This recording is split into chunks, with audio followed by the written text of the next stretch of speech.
پانچویں چیز جو یاد رکھیں گے جب سونے کا معاملہ آئے گا تو وہ سونے سے پہلے جو ہے جو دعائیں آپ صلی اللہ علیہ وسلم سے ثابت ہے ان دعاؤں کا اہتمام کریں. یہ بڑا ضروری چیز ہے، یاد رکھیں. یہ دعاؤں کا اہتمام اس لیے بھی ضروری ہے کہ اللہ رب العزت قرآن میں فرماتا ہے کہ ہم ہر رات جب انسان سوتا ہے تو تمہاری روحوں کو اپنے پاس بلا لیتے ہیں. جب ہم انسان سوتا ہے تو ہماری روحیں جمع ہو جاتی ہیں اور کچھ کی لوٹا دیتے ہیں اور کچھ کی نہیں لوٹاتے ہیں. تو بہت سے لوگ نیند میں مر جاتے ہیں. تو نیند جب آپ سونے جا رہے ہیں تو یہ سوچ لیجئے کہ اگر میں نہ اٹھوں اس نیند سے تو پہلے سے پوری تیاری ہو جائے کہ اگر نیند میں چلا بھی جاؤں، مر بھی جاؤں، میری اگر موت لکھی بھی ہے تو کم از کم تیاری سے جاؤں. اگر کوئی آپ سے کہے کہ اس درے سے آپ کو گزرنا ہے، اس ٹنل سے گزرنا ہے، لیکن اس کا منہ کہاں کھولیں گے آپ کو نہیں معلوم، تو داخلے سے پہلے آپ لوگوں سے میری ملاقات کر لیں گے کہ بھائی میں دعا کیجیے، بس میرے لیے آسانی ہو، میں کوشش کرتا ہوں. جو بھی سفر ہے آپ کا کرنا بھی ضروری ہے نا. تو نیند موت ہے یہ، بلکہ نیند کو آپ صلی اللہ علیہ وسلم موت کی بہن کہا.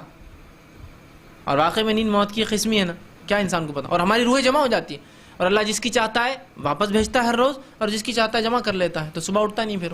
تو سونے سے پہلے پوری تیاری کر لے کہ مر جاؤں تو با ایمان رہوں. ٹھیک.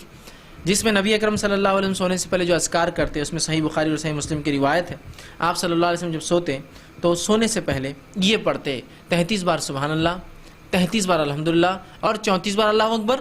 جو یہ شخص کرتا ہے اور 1000 نیکیاں اس کے نام عامہ میں لکھ دی جاتی ہے کہ تو یہ 100 بار پڑھ رہا ہے نا تو اللہ ہر نیکی کو 10 گنا بڑھا دیتا ہے تو 100 کا ہو جاتا ہے 1000.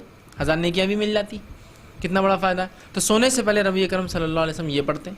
اسی طرح سونے سے پہلے آپ صلی اللہ علیہ وسلم کے تعلق سے آتا ہے کہ آپ اللہ کی حمد و ثنا میں بہت ساری صورتیں پڑھتے ہیں. سورۃ الفاتحہ پڑھتے ہیں. اسی طرح جو ہے سورہ ملک پڑھتے ہیں، تبارک الذی بیدہ الملک. ٹھیک ہے، سونے سے پہلے. اسی طرح نبی اکرم صلی اللہ علیہ وسلم سونے سے پہلے آیت الکرسی پڑھتے ہیں. اور آیت الکرسی کی فضیلت تو آپ نے یہ بتائی، جو شخص آیت الکرسی پڑھ لیتا ہے تو ایک بار ایسا جس کو عادت سمجھ لیے ایک فجر کیا ظہر میں پڑھتا ہے، ظہر کے عصر میں پڑھتا ہے، عصر کے بعد مغرب میں پڑھتا ہے، تو جو ایک بار پڑھ لیتا ہے اور جس کا عادت ہے اگلی بار تک، تو اگلی بار تک کے لیے اس کے لیے کافی ہو جاتی ہے. وہ مطلب کہ جیسا فجر میں پڑھنے آدمی 5 وقت نماز میں سوتے وقت پڑھنے کا عادی ہے، تو اگر میں فجر میں پڑھ رہا ہوں اور ظہر تک مر جاؤں تو میرے لیے کافی ہے آیت الکرسی پھر.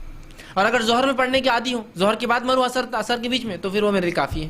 اور عصر کے بعد پڑھنے کی عادت تھی، عصر کے بعد مر جاؤں مغرب تک میرے لیے کافی ہے. مغرب کے بعد عادت تھی پڑھنے کی، مغرب کے بعد مر جاؤ تو عشاء تک میرے لیے کافی ہے. اور سونے کے وقت عادت تھی تو ظاہر سے سوتے وقت پڑھوں گا تو صبح فجر تک کافی ہے، یا مر جاؤں تو مرنے تک کافی ہے.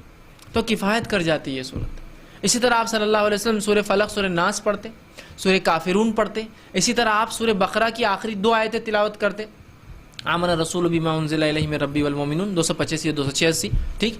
تو ان تمام چیزوں کا اہتمام کریں سونے سے پہلے، جتنی ہو سکے ان میں سے جو یاد ہے، جو یاد آ رہی ہے اس کو پڑھے اور اس کے بعد سوئے. اور سونے کی بھی جو دعا ہے اس کو بھی جو ہم پڑھنے کی جو ہے کوشش کریں. ٹھیک. تو ان اذکار کا یاد رکھنا ہمارے لیے، یاد رکھیے، بہت زیادہ ضروری ہے، ورنہ ہمارے لیے یہ ہوتا ہے کہ ہم ان اذکار کو بھول جاتے ہیں.